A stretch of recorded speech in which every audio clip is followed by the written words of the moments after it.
Have you ever gotten off a cruise ship and thought, I wish I would have known that on day one?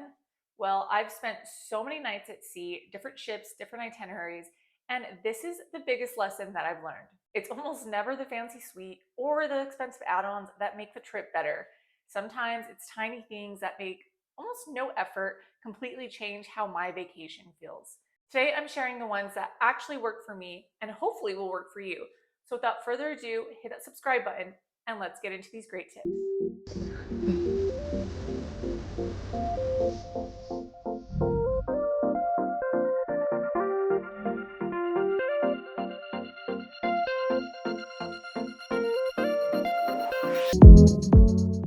The first tip is to unpack completely once you get to your cabin or once your luggage makes it to your cabin.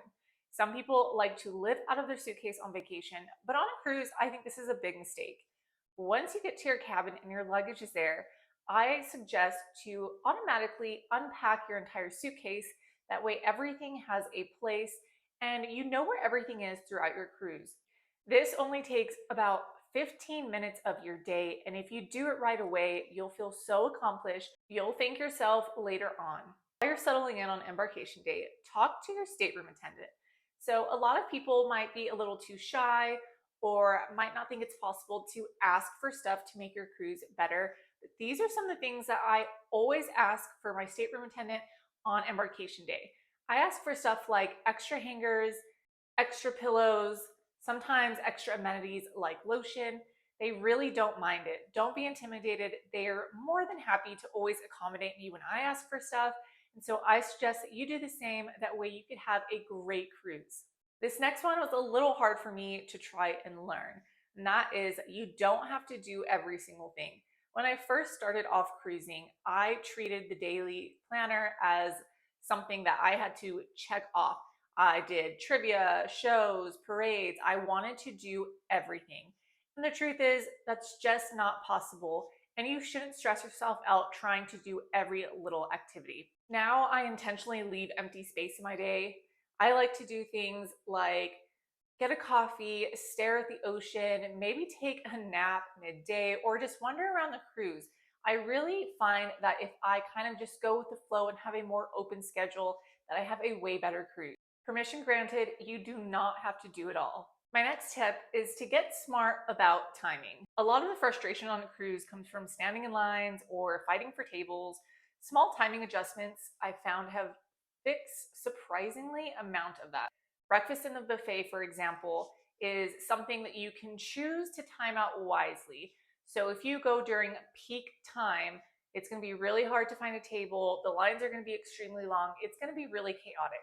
But maybe if you just go right before or right after peak time, it'll be way less overwhelming and it will be more enjoyable for you. The same idea goes for embarkation day. So the promenade is usually the hot spot on embarkation day because that's usually where you enter the ship on and everyone just loves to be here.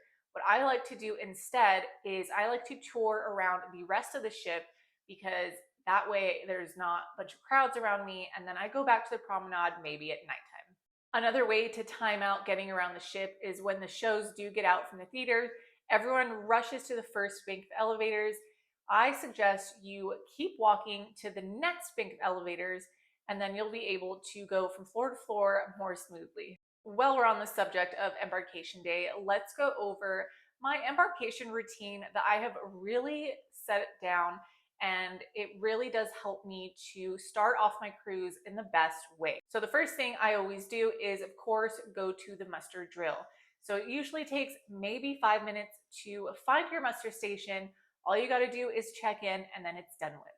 Then after that, I do like to go to a specialty restaurant so that way I can really sit and feel like I'm on vacation, enjoy a good meal. And that is when I will do what's next, which is make sure that I finish and reserve all my reservations for shows, for restaurants, stuff like that. Especially on those mega ships, you do have to make reservations for everything.